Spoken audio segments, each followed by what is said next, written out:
porque había que darle toda la libertad del mundo, porque no necesitaba estructura. Hola a todos, ¿cómo están? Estamos en un nuevo programa, una vez más con Beatriz Echeverry, que nos acompaña desde Colombia. En el anterior programa hablamos sobre la bioneuroemoción, pero en esta oportunidad vamos a hablar de un proyecto hermoso que Bea está trabajando con mamás y niños. Ya Bea nos va a contar. Bea, bienvenida y muchas gracias por estar con nosotros. Hola Karen, gracias a ti por invitarme de nuevo. Bea, a ver, cuéntanos sobre tu proyecto. Sé que hay muchas personas que te siguen en Instagram, que conocen el trabajo que vienes haciendo, pero para todos aquellos que no te conocen, que no te han seguido en las redes todavía, cuéntanos de qué se trata.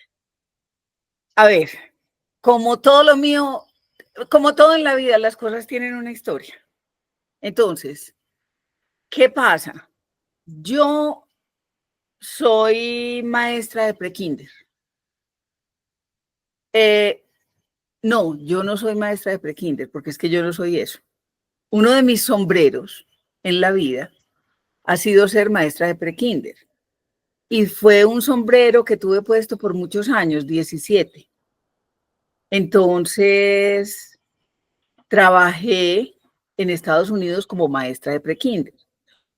Cuando yo llegué a ser maestra de prekinder específicamente, porque empecé en la high school, en la escuela secundaria, y me vine bajando, me vine chorreando, hasta que encontré este nicho. Yo dije, no, ¿qué es esta dicha? Me voy a quedar aquí porque es que aquí los niños escuchan, yo soy la que manda y entonces ellos hacen lo que yo diga. Entonces yo tenía mi idea muy Walt Disney de lo que iba a ser mi salón de clase. Entonces me muevo a Houston y en Houston empiezo a trabajar como maestra de kinder. Estuve 2 años trabajando como maestra de kinder y a los 2 años cambiaron los límites del área de la escuela y construyeron una escuela nueva. Y me moví a la otra escuela. Y cuando me fui a mover a la otra escuela, no me ofrecieron kinder, me ofrecieron prekinder. A mí me dio un ataque. ¿Yo qué voy a hacer con esas cosas? Yo no puedo trabajar con esos muchachitos no saben nada, ¿yo qué voy a hacer?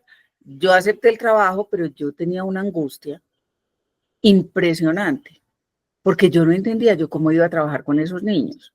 Yo ya había más o menos entendido de alguna manera el cerebro de un niño de 5 años, pero entonces ahora me mandaban, según yo, me devolvían. Me quitaban categoría de ser maestra de kinder a ser maestra de prekinder. Entonces tuve una crisis, afortunadamente tuve el tiempo de vacaciones como para empezar a prepararme, y una compañera mía que tenía un máster precisamente en edad preescolar me dijo, Vi, no te preocupes, yo te apoyo. Entonces yo dije, bueno. Entonces les voy a contar una historiecita que yo creo que fue lo que me marcó la vida cuando empecé a trabajar en prekinder. Yo tenía la idea de que los niños en prekinder tenían que cortar como los niños de kinder, ¿cierto? Entonces dije, pues les voy a hacer el dibujo de una, eso lo hacía yo al final de kinder. Entonces mírame pues la incoherencia con la que uno maneja las cosas, desde el desconocimiento. Entonces, ese era un trabajo que se hacía a final de kinder, se cortaba un muñeco de papel y se le ponía ropa. Cada quien le ponía la ropa que quisiera y pintaba la ropa de cualquier color y ponía el muñeco a llevar una pelota, a tener un carro en la mano, lo que fuera, lo que ellos quisieran. Entonces yo dije, ay, yo voy a empezar aquí a ver qué pasa. Y me acuerdo que hice la línea de los muñecos, eran unas hojas así de grandes. Y les entregué a los muchachitos las tijeras y el papel. Yo les mostré cómo se cortaba. Y les entregué las tijeras y el papel. Y los niños cogieron las tijeras y el papel y picaron el papel. Picaron el papel en pedacitos. Yo me acuerdo que yo vi eso y a mí me dio una cosa, que me salí del salón de clase, dejé al asistente con los muchachitos picando papel y me senté afuera en el corredor del salón a llorar. Entonces salió mi compañera, Daniela Schultz, y Daniela me dice, ¿qué te pasa? Y le dije yo, mira, les entregué este papel y mira lo que están haciendo. Esos muchachitos no saben nada, no saben nada, no saben nada. Y me dice Daniela, vi, el trabajo en prekinder es coger toda esa nada y hacer algo con eso. Eso es todo lo que tenemos que hacer, coger toda la nada y hacer algo con ella. Entonces yo la miré y empecé a respirar. Y ese día entendí que el cerebro de un niño de 4 años no es igual al cerebro de un niño de 5, ni de 6, ni de 7, ni de 8. Cada edad tiene, el cerebro está en un proceso de conocimiento. Entonces dije, yo voy a empezar a leer un poquito sobre el desarrollo del cerebro humano. Entonces empecé como a mirar información, muy por los laditos, pero para tratar de comprender muchas cosas que yo no entendía. Yo los veía interactuar y yo decía, ¿cómo es posible? Yo no entiendo esto. Entonces iba y buscaba un poquito de información para ver yo cómo iba a manejar ese tipo de situaciones. Bueno, a este hecho de no saber cómo funciona el cerebro de un niño de 4 años, le tenía que añadir que yo estaba en una escuela que se llama Título 1. Y las escuelas de Título 1 son para familias de escasos recursos. Entonces, cuando vos hablas de familias de escasos recursos, hablas de niños a los que no se les lee por la noche, de niños que probablemente los dejan solos en la casa o en la casa de alguien que simplemente tiene un grupo de niños y se encarga de darles la comida. Una cantidad de factores en los que yo nunca había pensado, jamás en la vida se me habían ocurrido. Bueno, y el tercer factor, que es el más importante, es qué tipo de mamás tienen estos niños. Y cuando hablo de tipo de mamás, mi pregunta ahora desde la bioneuroemoción y después de todos estos años como de trabajo interior, ¿cómo se han trabajado esas mamás? ¿Cuánto se han trabajado esas mamás? ¿Esas mamás alguna vez en la vida se han mirado por dentro? Y había una cosa que a mí me llamaba muchísimo la atención, y era que las mamás me decían, maestra, ¿usted cómo hace para que le haga caso? Y era como la pregunta generalizada de las mamás. Maestra, ¿usted cómo hace? ¿A usted por qué sí la escucha? Entonces, yo empecé a hacer una serie como de trabajos con las mamás para tratar de cambiar los comportamientos de los niños en la casa y en el salón de clase. Pero nunca se me ocurrió pensar que es que si yo no cambio el ambiente de donde viene el niño, la situación no va a cambiar. Entonces, hacíamos trabajos con los niños, se mejoraban algunas cosas, pero entonces, durante el tránsito por mi salón de clase, las cosas se mejoraban.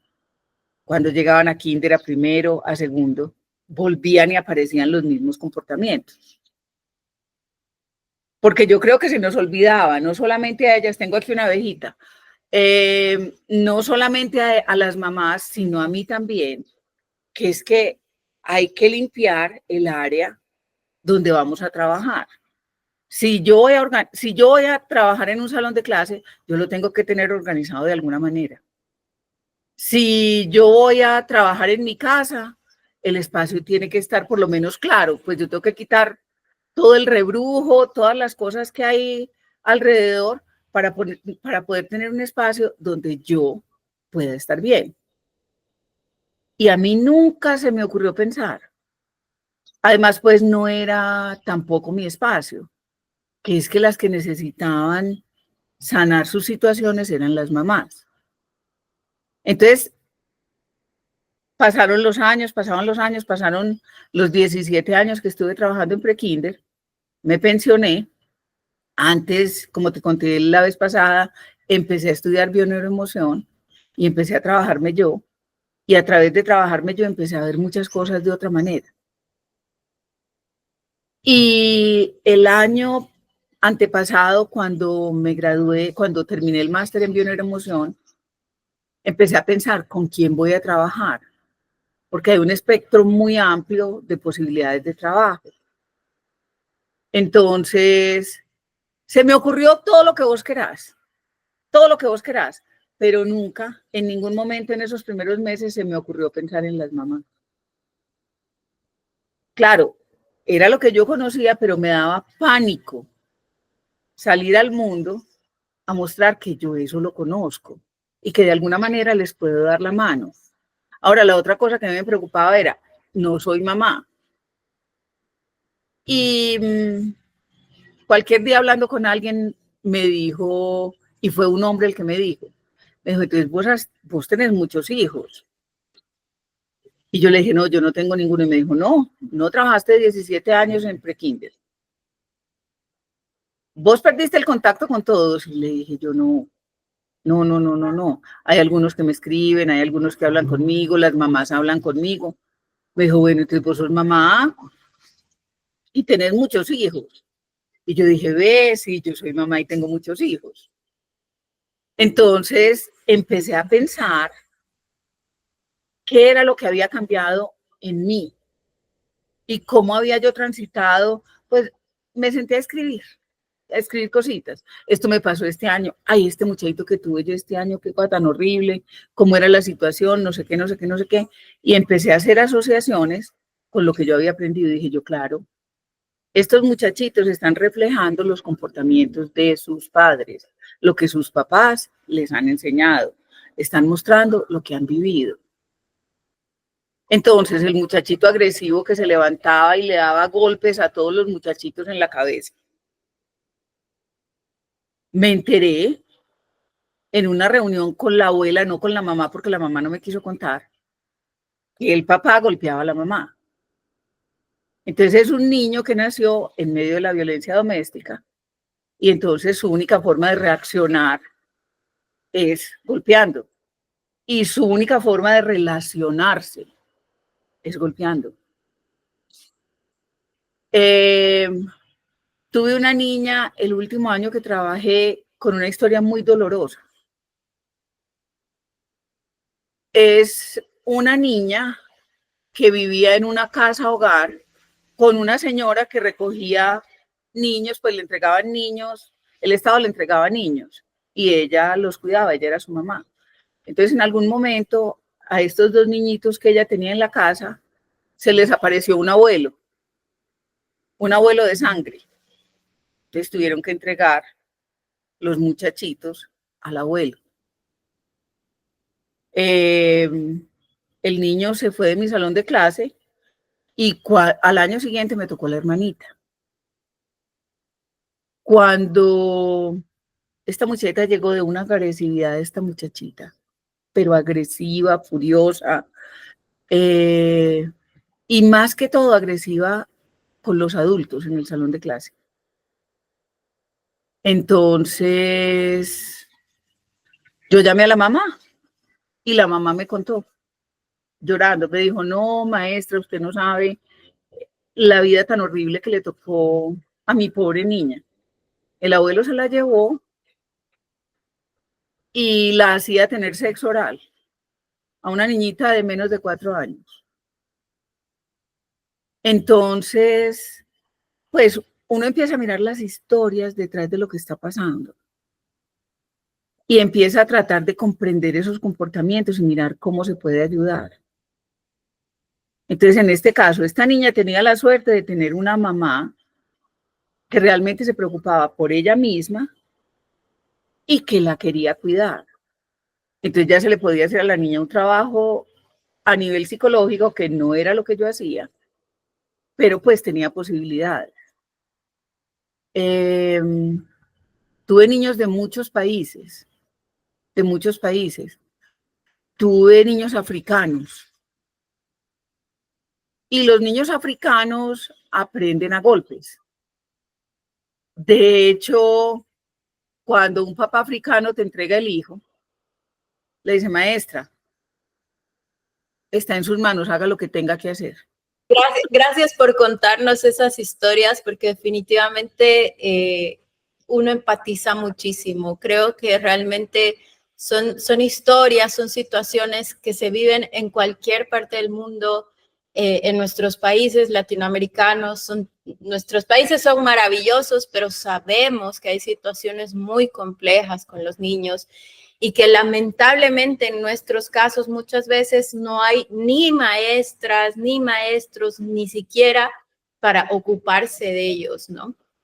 Bueno, vea, entonces vives como profe durante todos estos años, conoces y conectas con situaciones así, y ya luego cuando justamente estudias bioneuroemoción, conectas con ese clic de poder ayudar a las mamás, a los papás de estos niños. Coméntanos sobre esa parte. Entonces, cuando aparece Desenrédate con Bea, yo empiezo a hablar de muchas cosas porque no sé qué es lo que voy a hacer. Y un día tomo una clase. En la clase me dicen que yo debo encontrar un público a quien dirigirme, porque yo no puedo salir a hablar, pues, como una loca de lo que se me ocurra, que era lo que básicamente estaba haciendo, salir a hablar como una loca, soltar información sin ninguna dirección. Entonces, uno de los trabajos que hay que hacer para decidir tu público es sentarte y escribir y hacer una lista de las cosas que tú sabes. Entonces, yo hice una lista, lo único que no aparecía era ser maestra. Aparecía todo lo que vos querás. Yo sé de esto, de esto, de esto, de esto. Tenía una lista como de 14 cosas. Y como yo tengo unos ángeles en el cielo que son enormes, eso fue finales de agosto del año pasado. Entonces me llama una amiga de Houston y me dice, Vi, necesito que hables con una amiga mía. Está supremamente angustiada porque mañana su hijito de 4 años empieza la escuela.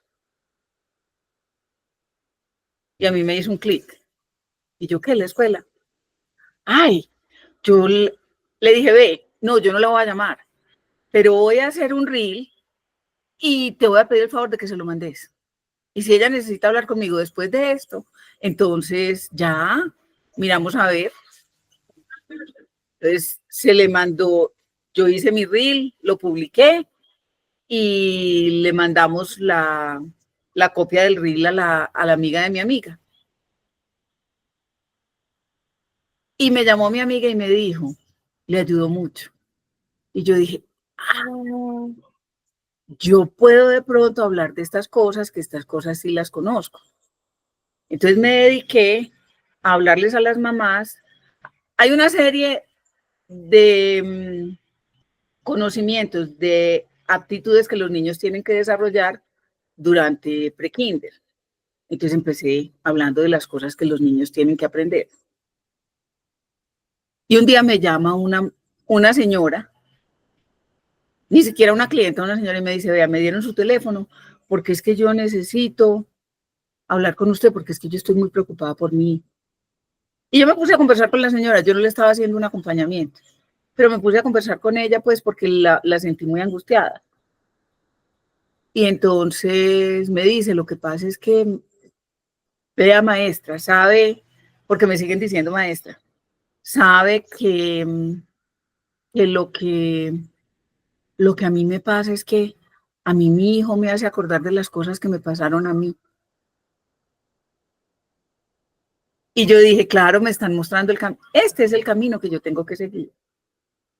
Yo quiero trabajar para que las mamás se sanen, se miren primero, vean cuáles son sus dolores emocionales, que son los que se nos olvidan, los que dejamos guardaditos, porque es mejor no tocar eso, porque eso duele mucho. Entonces, dejémoslo allá atrás. Y este muchachito que me está mostrando a mí todos los días, eso que a mí me duele, entonces yo no lo puedo manejar. Y se convierte en un muchachito absolutamente inmanejable, porque yo no soy capaz de manejar mi dolor. Y si mi hijo, que lo tengo todos los días al frente mío, me lo está recordando, entonces yo cómo me manejo. Entonces, si me mueve un dolor, yo grito. ¿Y qué hace el muchachito? Se comporta peor.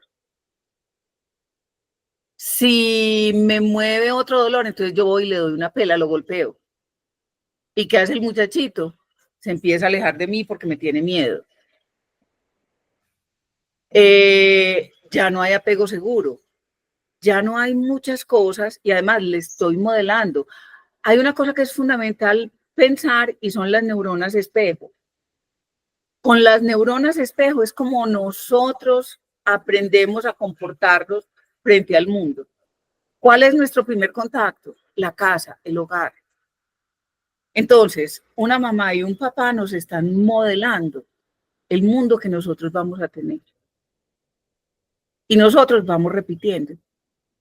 No sé si ustedes han visto alguna vez, hay por ahí un reel que a mí me encanta, que dice que a los hijos hay que modelarles, que a los hijos no hay que hablarles, sino modelarles. Entonces va un papá caminando con las manos atrás y el muchachito detrás caminando con las manos atrás. Hay un abuelo que se levanta de una silla con dolor en la espalda y el nieto con dolor en la espalda imitando su caminar. Entonces, eso nos está mostrando las neuronas espejo. ¿Cuántos sabemos que hay neuronas espejo? No somos muchos los que sabemos eso. Y no sabemos que es que todo lo que hacemos es modelable.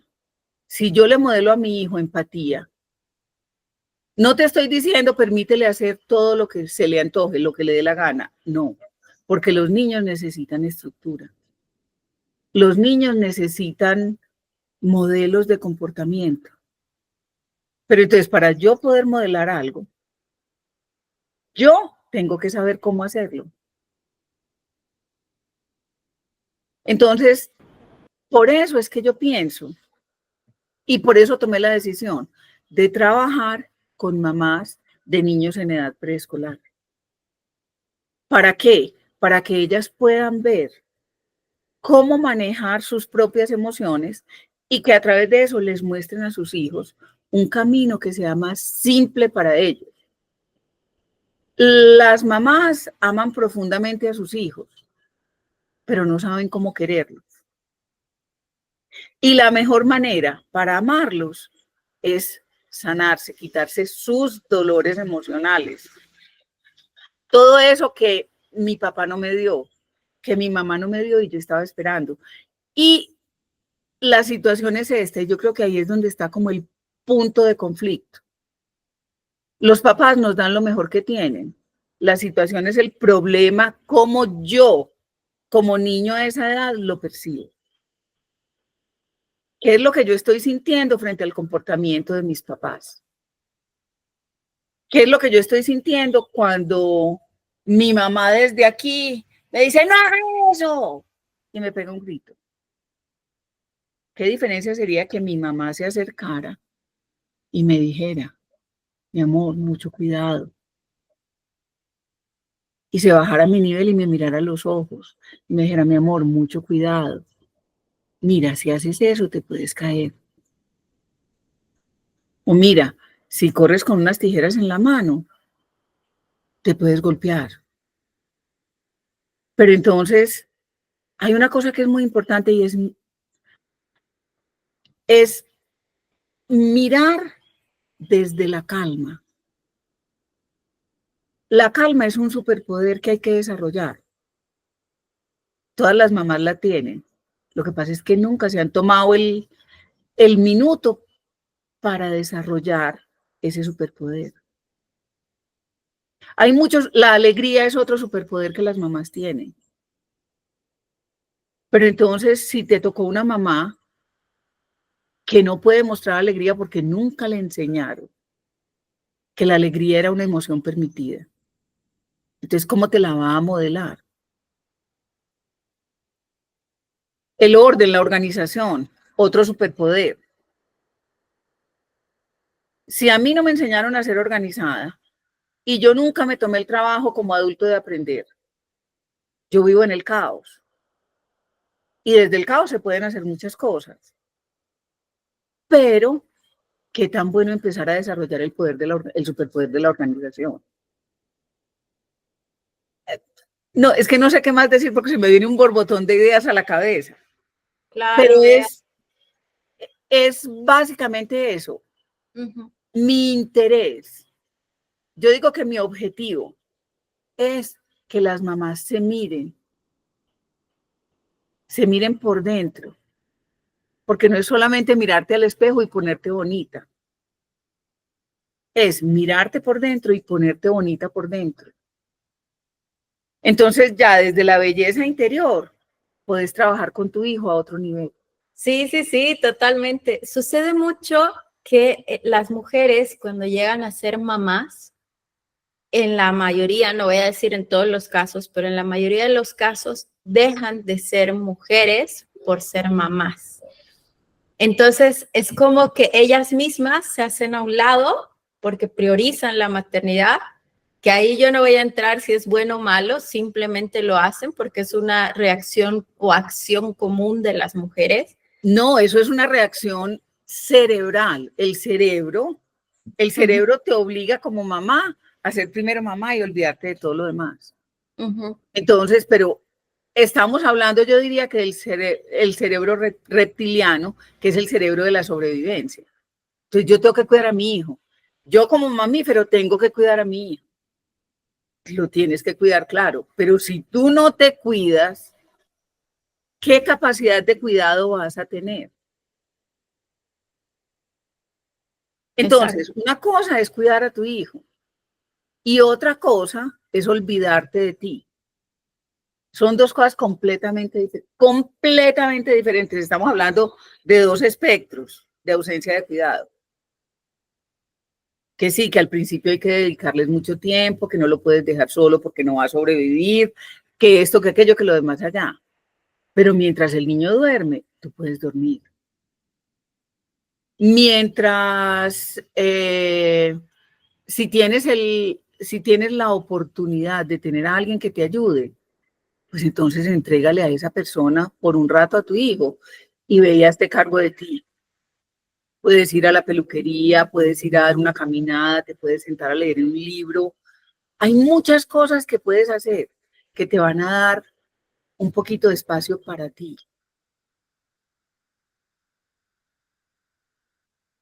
Y aquí viene otra cosa que me parece fundamental y es aprender a decir no.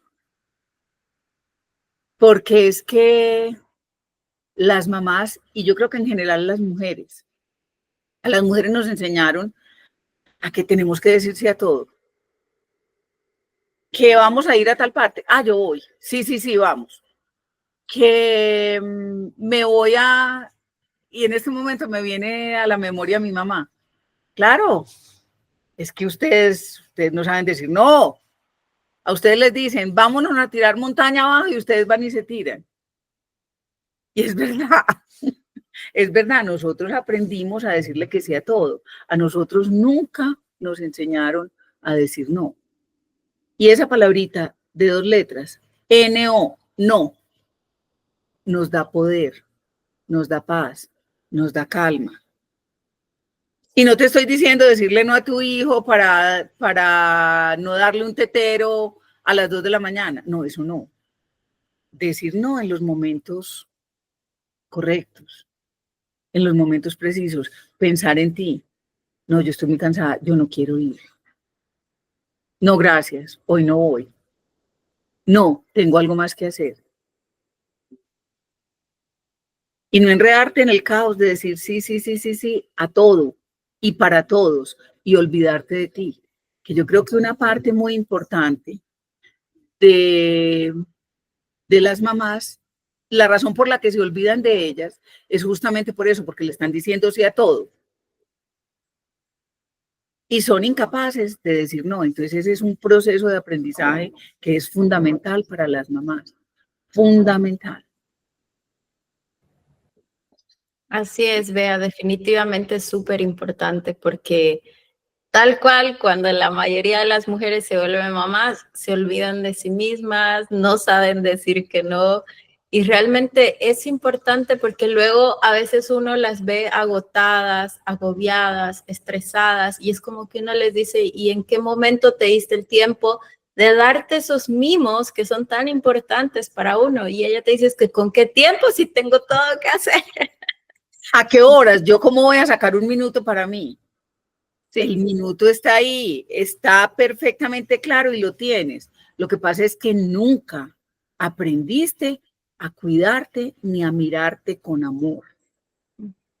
En el momento en que una mamá se empieza a querer, empieza a poner límites, porque es que esos también son fundamentales, los límites. Yo hago esto y lo hago hasta aquí. Yo hago esto y lo hago hasta aquí. Y yo permito que tú llegues hasta aquí.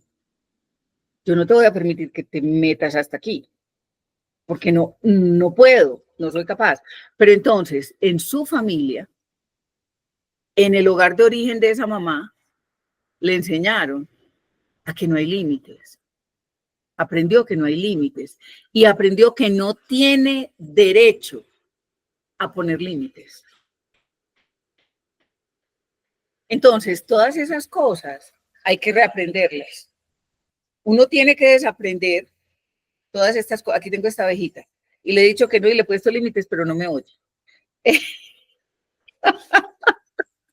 Entonces, uno tiene que reaprender. Una mamá necesita reaprender cosas que no pudo aprender cuando era pequeña, porque no se las enseñaron. Y eso es parte de sus dolores inconscientes, porque ni siquiera sabe que es que eso es un dolor y que eso es la consecuencia, esa actitud de ella es la consecuencia de uno de sus dolores interiores. Entonces aquí es cuando viene el trabajo que es necesario hacer con mi niña interior, con la de cada uno. Entonces,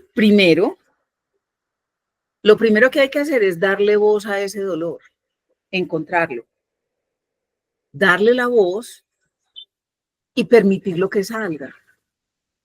Y ya cuando le demos la voz y le permitamos que salga, podemos ver la forma en que lo podemos trabajar, porque es que no todos los dolores se trabajan de la misma manera. Claro, totalmente, totalmente. Es importante tener conciencia de las heridas de infancia que uno tiene, sanarlas, que es parte de un proceso, por supuesto, pero es que vamos a poner, por ejemplo, si la persona tiene herida de abandono, inconscientemente o va a tener un apego. Sí. El apego no es seguro.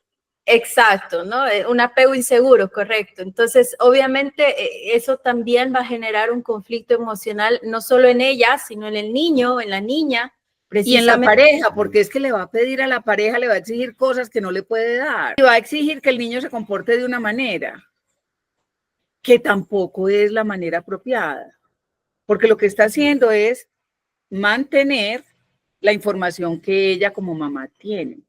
Exactamente. Entonces, obviamente, al ir sanando estas heridas, la mamá cambia, llega a tener un apego seguro, conecta de una forma más sana con la pareja, con el hijo, con la hija, y eso ahí ayuda a que ese niño o esa niña no repita el patrón, ¿cierto? No repita el patrón y no se comporte de la misma manera o la manera opuesta a la mamá.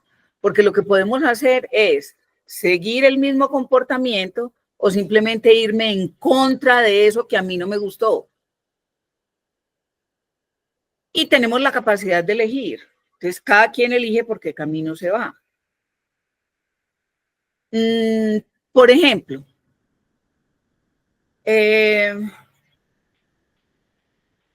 tengo un caso muy interesante. Y no es uno, son muchos. Un niño al que siempre se le permitió hacer lo que quiso. Lo que quiso. Hoy en día es un drogadicto, porque había que darle toda la libertad del mundo, porque no necesitaba estructura. Y desde muy pequeño, como desde los... Yo lo tuve cuando tenía 4 años. Cuando entró a high school, no, cuando entró a middle school, la escuela del medio, sexto, séptimo grado, entonces el papá venía y hablaba conmigo. Yo a la mamá no la conocí. El papá era el que estaba en contacto conmigo todo el tiempo. Entonces el papá decía, es que mi pobre niño nació 7 mesino. Y yo le decía, pero es que mire que él ya no es un 7 mesino. Y mírelo cómo está, es un niño funcional, es esto, es aquello, es lo demás allá. Está aprendiendo, hay que ponerle límites. Nunca se los pusieron, jamás. A los 13 años estaba vendiendo droga en la calle y lo metieron a la cárcel. El papá fue y lo sacó porque su hijo no podía, pagó, porque su hijo no podía pasar por esa situación. ¿Cómo a mi niño le van a hacer eso? Y no era el único, son 6 hermanos. Pero entonces la atención de este señor se enfocó exclusivamente en ese niño, para que ese niño nunca tuviera un tropiezo en la vida, nunca tuviera una piedra con la que enfrentarse. Entonces, a quien había que hacerle el trabajo emocional era el papá, para que el papá permitiera que su hijo tuviera tropiezos en la vida, porque es que es un muchacho, en este momento tiene, eso fue hace 22 años, él debe tener 26 años, y hace 4 años está en la cárcel, porque nunca le permitieron tener un tropiezo. Era un niño que podía hacer lo que le daba la gana. Sí, totalmente. Es importante tener esa claridad al momento de la crianza, ¿no? Porque muchas veces los papás creen que permitirles a sus hijos hacer lo que se les da la gana es el camino correcto. Y en realidad un niño, como bien lo decías, necesita estructura, necesita orden para saber los límites en los que se puede manejar. Y es que vivimos en una sociedad y la sociedad tiene reglas y no nos las podemos saltar. Necesitamos aprender a vivir. Entre las reglas de esa sociedad, obviamente, se van navegando. No estoy diciendo que es que nos quedemos así, pero que por lo menos les permitamos a estos niños que aprendan, que realmente aprendan cómo vivir la vida que les va a tocar, porque es que ellos no se van a ir para una montaña y van a estar solos, porque además somos seres sociales. Y una de las formas más importantes que tiene el cerebro de aprender es a través del juego y del contacto con los otros, y volvemos a las neuronas espejos. Con esas neuronas espejo nos están modelando y nosotros estamos repitiendo. Y eso tiene que ver todo con el contacto social, con lo que estamos haciendo y con la gente que tenemos a nuestro alrededor. Por eso es importante que los niños aprendan a trabajar en equipo, que hagan, por ejemplo, uno de los trabajos que hacíamos mucho en mi salón de clase era rompecabezas. Entonces ellos hacían sus grupos y trabajaban juntos. Y cuando terminaban un rompecabezas, esos niños se veían felices porque habían sido capaces de hacer un rompecabezas. No les van a dar, por favor, piecitas de este tamaño, denles piezas grandes, rompecabezas de piezas grandes, que son los apropiados para su edad y para su desarrollo cerebral. Y el trabajo en equipo es lo importante, ¿no? Claro, porque aprendes a socializar, aprendes. Un niño de 4 años cuando se enoja, arrebata. Pero es que no es arrebatar, es aprender a usar las palabras.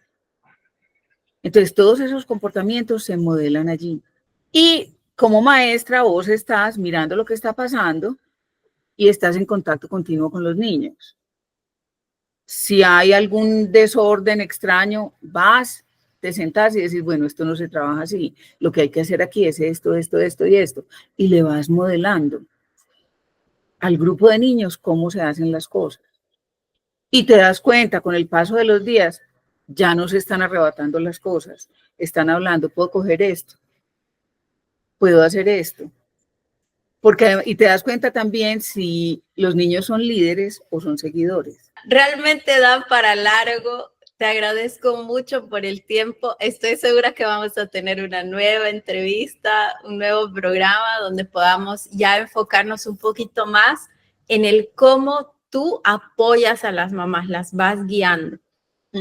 bajo cierta metodología, ciertas herramientas y todo tu conocimiento. Definitivamente creo que es importante que hablemos sobre estos casos, que hablemos sobre todo aquello que has visto dentro de tu experiencia, porque claramente sé que hay muchas mamás que se van a identificar con ello. Sí. Así que bueno, no te robo más tiempo, te agradezco muchísimo por tu tiempo. Por favor, invita a las personas a que te sigan en tus redes sociales. Antes de invitarles, les voy a contar algo. En este momento estoy escribiendo un libro. No les puedo decir exactamente en qué momento sale, pero es un libro sobre el cerebro de tu hijo y tú. Dentro de poco, y esto sí es muy rápido, yo creo que antes de un mes, voy a dar una masterclass sobre el cerebro de los niños. Entonces me encantaría que las mamás que me están viendo ahora tengan la opción de ir a esa masterclass. Va a ser una clase gratuita, porque a mí me parece que es fundamental que las mamás entiendan cómo funciona el cerebro de sus hijos en edad preescolar. Y ahora sí los invito a que me sigan. Mis redes, básicamente tengo Instagram, Desenrédate con Bea, y tengo Facebook, que es Beatriz Echeverri. Esas son mis dos redes. Muchísimas gracias por haberme invitado. La próxima vez, no sé, es que yo me voy yendo, pum, pum, pum, pum, pum, voy saltando. Entonces, muchísimas gracias. No, lo que te puedo decir es muchísimas gracias por haberme invitado, Karen. Y aquí estoy cuando tú quieras. De verdad, muchísimas gracias. Aprecio muchísimo las experiencias que nos has contado. Como te decía, estoy segura que muchas mamás van a poder conectar con esa información. Y bueno, igual vamos a dejar tus redes sociales en la descripción del programa para que así puedan conectar contigo. Gracias. Gracias, gracias, Karen. Un abrazo.